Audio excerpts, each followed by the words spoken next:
सबको जय यीशु की। प्रभु क्रिस्त में प्यारे भाइयों बहनों, चालीसे के काल में हम सभी हैं और चालीसे के काल का पहला इतवार की पूजन पद्धति में आज के दिन में हम सभी भाग लेने वाले हैं या भाग ले रहे हैं। आज के दिन में मुख्य विषय है मनन चिंतन करने के लिए प्रलोभनों का सामना कैसे करें। ये बात निश्चित है और हकीकत है, हम सभी जानते हैं कितने प्रकार के प्रलोभन हम सबों के सामने आते हैं और कितनी बार हम उन सभी प्रलोभनों का शिकार बनते हैं। हम चाहते तो नहीं कि कोई गलत करें, कोई गलत काम में फंसें, गलत संगति में जाएं, कोई गलत आदतें अपनाएं, हम नहीं चाहते हैं। नहीं चाहते हुए भी हम लोग बार बार उन तमाम प्रकार के गलतियों में बार बार फंस जाते हैं, बार बार पड़ जाते हैं।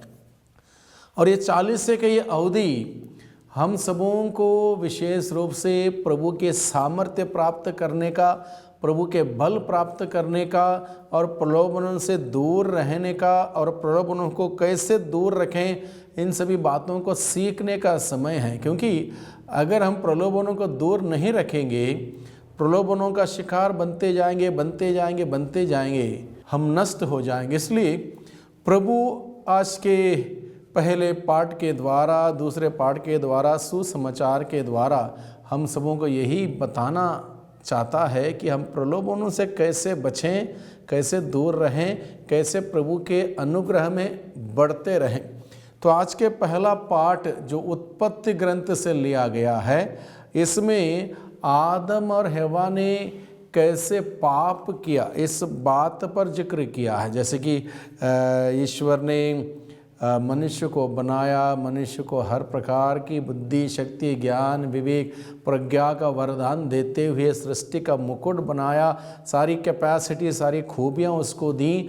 उसके बावजूद मनुष्य क्यों गिर पड़ा पाप में, इस बात पर हम लोग विचार करेंगे। और यहाँ पर अगर हम देखें, जैसे कि कहानी के तौर पर हमें इस पहले पाठ में प्रस्तुत किया गया है कि शैतान प्रलोभन लेके सांप के रूप में हव्वा के पास आया। सबसे पहले हव्वा के पास आया प्रलोभन लेकर, तो हव्वा से वार्तालाप करता है, बातचीत करता है। जिस प्रकार से पहले पाठ की वो कहानी हमें बताती है, यदि तुम इस पेड़ के फल को खाओगे तो अवश्य मर जाओगे। ये धर्म शिक्षा, ये वचन ईश्वर ने आदम और हव्वा को समझाया था। तुम पूरे आदन वाटिका में जा सकते हो, आ सकते हो, उठ सकते हो, बैठ सकते हो, खा सकते हो, पी सकते हो, सब कुछ तुम्हारा है। लेकिन ये एक बात पर ध्यान रखना, इस भले बुरे के ज्ञान के वृक्ष के फल को मत खाना, ये बताया था। अब ये भले बुरे के ज्ञान का वृक्ष का फल क्या है? एक प्रकार से पाबंदित चीज़ है, पाबंद है, नॉट अलाउड, ऐसी चीज़ है। इसको नहीं करना, नहीं अपनाना, नहीं आजमाना, ये बात ईश्वर ने बताई। और यहाँ पर कहानी के रूप में प्रस्तुत क्या दिया है कि शैतान आता है और सांप के रूप में आता है और हव्वा को बताता है इस पेड़ के फल को खाओ, इसको खाओगे तो तुम क्या होगे? ईश्वर जैसा बनोगे। जबकि वो ईश्वर के अनुरूप, ईश्वर के सदृश बनाए गए थे। अब शैतान की बात सुन लिया हव्वा ने, शैतान की बात ना केवल सुन लिया बल्कि मान भी लिया, विश्वास भी कर लिया। अगर इस पेड़ के फल को खाएंगे तो हम ईश्वर जैसा बनेंगे। वो भूल गई थी वो ईश्वर जैसे ही है। अब शैतान की बात को मानती है, उस प्रलोभन में पड़ती है और उस फल को लेती है और स्वयं खाती है और आदम को भी देती है। आदम ने जैसे ही उसके फल को लिया, खाया, तुरंत ईश्वर ने आवाज़ दी, आदम तुम कहाँ पर हो? वो बोलता मैं आपकी आवाज़ सुन के डर गया हूँ और छिप गया हूँ। इसके पहले की आवाज़ नहीं सुनी थी। इसके पहले डर क्यों नहीं हुआ? क्योंकि इसके पहले उसने गलती नहीं की थी। अब उसने गलती की, अब उसने पाप किया, ईश्वर की आज्ञा को उसने उल्लंघन किया, जो वर्जित था उसको उसने अपनाया। अब उसको हिम्मत नहीं, इसलिए ईश्वर की आवाज़ सुन के वो डर गया, छिपने लगा। ईश्वर ने उसको पूछा, किसने कहा कि तुम नंगे हो? अब वो एहसास करने लगा, अब मैं नंगा हो गया हूँ। तो कृपा का वस्त्र ईश्वर ने दिया, पाप करते हुए फट गया, कृपा का वस्त्र फट गया, नंगा हो गया और लज्जा महसूस करने लगा और इस प्रकार से पत्ते उसने लपेटे। ये पाप के बाद इंसान नंगा महसूस करता है, निर्वस्त्र महसूस करता है, कृपा का अवस्था से हट जाता है, तब यही एहसास होता है। और इस प्रकार से ईश्वर ने उनको सजा दी, आज से तुम इस प्रकार का जीवन बिताओगे, यानी कि आप कठोर परिश्रम करोगे तब जाके मेहनत की रोटी खाओगे। अब तक फ्री था, अब आगे ऐसा नहीं होगा। और स्त्री को भी बताया किंतु प्रसव पीड़ा का दर्द झेलोगे, शाम को कहा तुम मिट्टी में रेंगते रहोगे। और ये पाप की सजा, पाप का परिणाम उनको भुगतना पड़ा। और आज के दूसरे पाठ में संत पौलुस रोमियों को लिखते हुए कहता है, एक ही मनुष्य द्वारा संसार में पाप का प्रवेश हुआ और पाप द्वारा मृत्यु का, और इस प्रकार मृत्यु सब मनुष्य में फैल गई क्योंकि सभी पापी हैं। सबों ने पाप किया, सभी पाप करते हैं। और इस बात को आज के दूसरे पाठ में बताया गया। तो हम सभी पाप करते हैं, पाप की वो प्रवृत्ति हम सबों के अंदर है। अब इन प्रलोभनों से, पापमय आदतों से, पापमय संगतियों से कैसे बचना है, इसके लिए हमें प्रभु यीशु का उदाहरण अपनाने की ज़रूरत है, जो आज के सुसमाचार में उल्लेख किया गया। प्रभु यीशु के सामने भी शैतान अलग अलग प्रकार के प्रलोभनों को लेकर आए। सबसे पहले जब प्रभु यीशु मसीह 40 दिन और 40 रात उपवास किए थे, उस वक्त उनको भूख तो लगी थी और शैतान उस मौके को देखकर मौके पर आता है और कहता है, यदि तू ईश्वर का पुत्र है, चैलेंज देखिए, यदि तू ईश्वर का पुत्र है तो इन पत्थरों को आदेश दे और पत्थर रोटियां बन जाए और तुम रोटियां खा सकते हो। क्या यह बात शैतान ने कहने की जरूरत थी? नहीं। प्रभु चाहते तो अपने आप कर सकते थे, लेकिन प्रभु अपना पावर, अपना शोहर नहीं दिखाना चाहते थे। ना अपना पावर, ना अपना शोहर नहीं दिखाना चाहते थे। प्रभु विनम्र विनीत बन के इस दुनिया में आए हुए प्रभु, और शैतान जब इस प्रकार से प्रलोभन लेकर आता है, प्रभु ने ईश्वर के वचन के सहारे उस शैतान को हराया। सबसे पहली आवश्यकता है भाइयों बहनों, ईश्वर का वचन हमारे अंदर हो। ईश्वर का वचन वो हथियार है, एक तलवार है, हमें युद्ध करना है। इसलिए हमें संत पौलुस के पत्र के द्वारा भी पढ़ने को मिलता है, हम लोग ईश्वर के अस्त्र शस्त्र को धारण करें। अस्त्र शस्त्र क्या है? सबसे बढ़िया और शक्तिशाली सामर्थ्यवान अस्त्र शस्त्र है ईश्वर का वचन, जो कि प्रभु यीशु मसीह ने इस्तेमाल किया। प्रभु यीशु ने ईश्वर के अस्त्र शस्त्र, ईश्वर के वचन को इस्तेमाल करते हुए शैतान को उत्तर दिया। जब शैतान ने कहा इस पत्थरों को आदेश दो, इसको रोटियां बना दो और उसको खाओ, तो यीशु ने उत्तर देते हुए कहा, मनुष्य केवल रोटी से नहीं जीता है। केवल रोटी से जीने वाला अन्य जीव जंतु है, जानवर है, उनके लिए रोटी मिल गई तो सब कुछ हो गया, उनका काम दाम हो गया। उनके अंदर आत्मा नहीं है, उनको प्रार्थना की ज़रूरत नहीं, प्रार्थना की भूख प्यास नहीं लगती, ईश्वर का वचन सुनने के पढ़ने के लिए ज़रूरत नहीं है उनको। प्रभु यीशु ने कहा मनुष्य केवल रोटी से नहीं जीता है, बल्कि ईश्वर के मुख से निकलने वाले हर एक शब्द से जीता है। यानी कि मनुष्य को ईश्वर के मुख से निकलने वाले हर एक शब्द आवश्यक है, बहुत ही ज़रूरी है। अगर वो शब्द रहेंगे उसके मन में, उसके दिल में, उसके जीवन में, उस हथियार को लेकर, ईश्वर के वो अस्त्र शस्त्र को लेकर वो शैतान का सामना कर सकता, मुकाबला कर सकता, शैतान को हरा सकता। अन्यथा शैतान हराएगा, उसको दबोचेगा और प्रलोभन में डाल देगा, पाप में फंसाएगा और बर्बाद कर देगा। शैतान दहाड़ते सिंह की तरह विचरता रहता है, कभी किसको फाड़ खाए।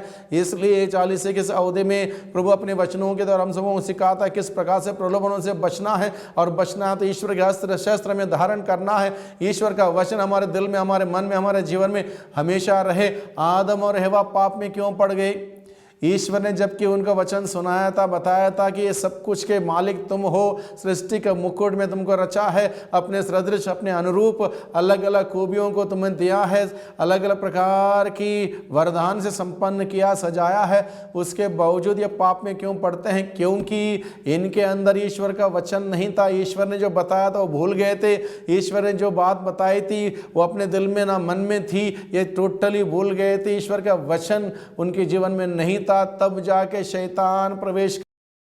इंसान को बीमारी कब लगती है? मान लो इंसान का क्षमता, आंतरिक क्षमता कमज़ोर है, बहुत ही आंतरिक पावर कम हो चुका है, बहुत आसानी से कोई भी बीमारी उसको लग सकती है। उसी प्रकार से जब हमारे अंदर ईश्वर का वचन नहीं है, हमारे जीवन में प्रार्थना नहीं है, हम प्रभु का वचन सुनते पढ़ते नहीं हैं, हम कमज़ोर पड़ते हैं आध्यात्मिक रूप से, और तब जाके शैतान हमला करता हमारे जीवन में।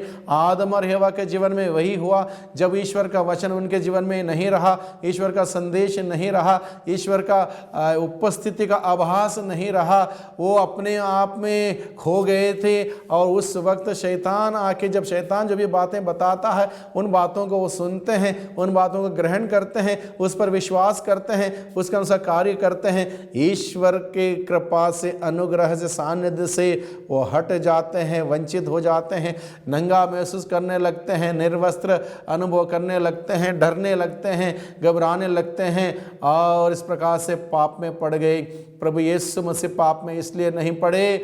हर प्रकार से मनुष्य का जीवन उन्होंने अपनाया था। पूर्ण रूप से वो मनुष्य थे, पूर्ण रूप से इंसान थे, वो पाप कर सकते थे, गलती कर सकते थे, लेकिन उन्होंने पाप इसलिए नहीं किया क्योंकि ईश्वर का अनुग्रह, ईश्वर का अस्त्र शस्त्र उनके पास था, ईश्वर का वचन उनके पास था। दूसरी बात ये थी, जो व्यक्ति सच्चाई पर नहीं जीता है, सत्य नहीं बोलता है, झूठ का सहारा लेता है, झूठ बोलता है, झूठा जीवन जीता है, दिखावे का जीवन जीता है, आडंबर का जीवन जीता है, वो शैतान से लड़ नहीं सकता। प्रभु यीशु मसीह सच्चा, स्वयं सत्य थे और सच्चाई का जीवन उनका था। किसी प्रकार के असत्य नहीं था, किसी प्रकार का असत्य का अंधकार उनके ऊपर छाया हुआ नहीं था, इसलिए शैतान उनके ऊपर हावी नहीं हो पाया।